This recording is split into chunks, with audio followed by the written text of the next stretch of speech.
अस्सलाम वालेकुम। तो आज का हमारा सर्जरी का टॉपिक है ऑस्टियोमाइलाइटिस। और ये ऑर्थोपेडिक सर्जरी का टॉपिक है, बहुत इंपॉर्टेंट है। एमसीक्यूज़ में ये लाजमी आता है ऑर्थोपेडिक सर्जरी के। तो चलिए जी हम स्टार्ट करते हैं। सबसे पहले डिफ़ाइन क्या होती है ऑस्टियोमाइलाइटिस की। ऑस्टियोमाइलाइटिस होता क्या है? ऑस्टियोमाइलाइटिस एक इन्फ्लामेटरी कंडीशन होती है बोन की, जो यूजुअली बिगिंस स्टार्ट होती है इन्फेक्शन से। कहाँ होता है इन्फेक्शन? मेडुलरी कैविटी के अंदर, ठीक है।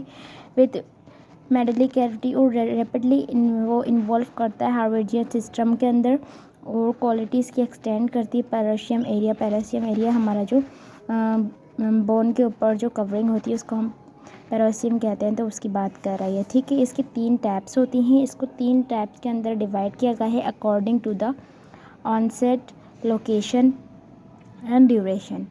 एक्यूट ऑस्टियोमाइलाइटिस के अंदर क्या होता है? एक एक्यूट होता है, सब एक्यूट होता है और एक क्रॉनिक होता है। 3 तरह के ऑस्टियोमाइलाइटिस होते हैं।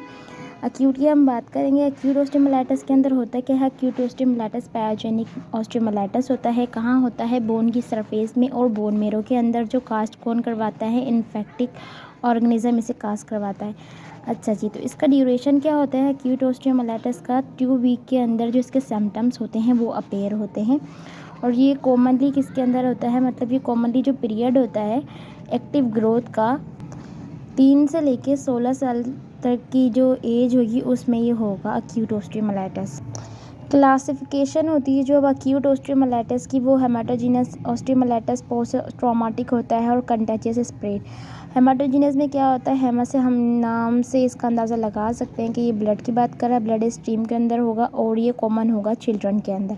पोस्ट ट्रॉमेटिक, पोस्ट सर्जिकल, किसी एक्सीडेंट की वजह से ये अडल्ट के अंदर हो सकता है। Contagious spread near soft tissue, जो डायबिटिक पेशेंट होते हैं उनके फूड के अंदर जो हो जाता है उस वजह से भी हो सकता है। और सेप्टिक अर्थराइटिस की इन्फेक्शन हो जाता है, ब्लड में होता है वो भी इन्फेक्शन, उसकी वजह से भी हो सकता है। और ये जो एज होगी वो मोर कॉमन कितनी ईयर की एज में होगा?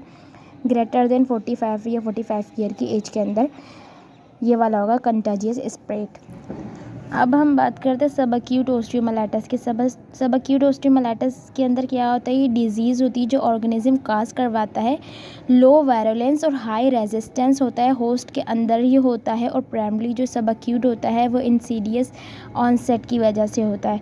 इंसीडियस ऑनसेट होता है इसका। सब एक्यूट की जो क्लासिफिकेशन होती है उसको भी 3 पार्ट के अंदर डिवाइड किया गया है। सैल्मोनेला ऑस्टियोमाइलाइटिस, ब्रोडीज एप्सिस ऑस्टियोमाइलाइटिस और स्क्लेरोसिस ऑस्टियोमाइलाइटिस।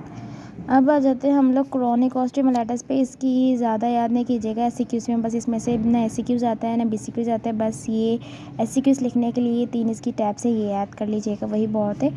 अब हम बात करेंगे क्रोनिक ऑस्टियोमाइलाइटिस के बारे में। क्रोनिक ऑस्टियोमाइलाइटिस क्या होता है? अगर जो ऑस्टियोमाइलाइटिस होता है उसको हमने ट्रीट नहीं किया गया है, इनएडिक्वेटली उसको ट्रीट हमने किया, उसको सही ट्रीट नहीं किया, तो वो क्रोनिक ऑस्टियोमाइलाइटिस के अंदर चला जाता है, ठीक है।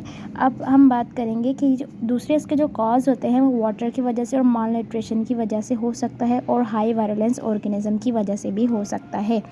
ट्रीटमेंट क्या होती है क्रोनिक ऑस्टियोमाइलाइटिस की? सबसे पहले एंटीबायोटिक हम उसको देंगे एज पर कल्चर। कौन सा ऑर्गेनिज्म है वो उसकी वजह से जो ऑर्गेनिज्म आएगा तो उसके लिए हम एंटीबायोटिक देंगे। सर्जिकल ऑपरेशन करवाएंगे, इसकी स्ट्रॉमी करवाएंगे जिसके अंदर मतलब डेड पोर्शन होता है जो बोन का वो हम रिमूव करते। कर्टेज एक्सीजन इन साइनस ट्रैक, एम्पुटेशन। इल्ज़ार मेथड वो होता है जो करेक्ट करते हम लोग एंगुलर डिफॉर्मिटी। ओके, तो चलिए जी नेक्स्ट आ गया है हमारे पास treatment of acute osteomyelitis.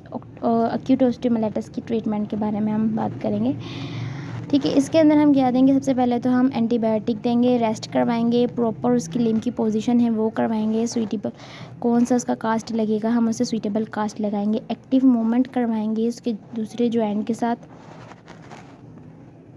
Adequate balance diet उसे हम देंगे, फ्लूइड इंटेक देंगे, रेगुलर उसके मॉनिटर देखेंगे, रेगुलर उसकी मॉनिटर करेंगे हम कैसे उसके सिम्टम्स हैं, कैसी उसकी लेग है, उसकी रेगुलर मॉनिटरिंग करेंगे ताकि उसे इन्फेक्शन से प्रिवेंट करे और वो ज़्यादा ख़राब ना हो जाए।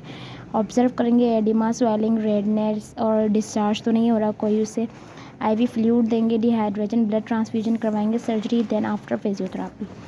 सब एक्यूट का जो ट्रीटमेंट होता है एंटीबायोटिक देंगे, ड्रेनेज करवाएंगे एब्सेस को, और जो अगर कैविटी उसकी लार्ज हो गई है तो हम बोन ग्राफ्टिंग भी कर सकते हैं, देन सर्जरी। और फिर फिज़िकल थेरेपी। तो ये था हमारा ऑस्टियोमाइलाइटिस। ऑस्टियोमाइलाइटिस इस तरह भी पूछ सकते हैं कि क्रॉनिक ऑस्टियोमाइलाइटिस बताएं और उसके ट्रीटमेंट एंड सिम्टम्स बता दें, इस तरह भी हो सकता है, या फिर एक्यूट बता दें, या फिर इसकी 3 क्लासिफिकेशन बता दें। तो यहाँ से ये इतना ही था। होप आप लोगों को समझ आया होगा। Thank you so much.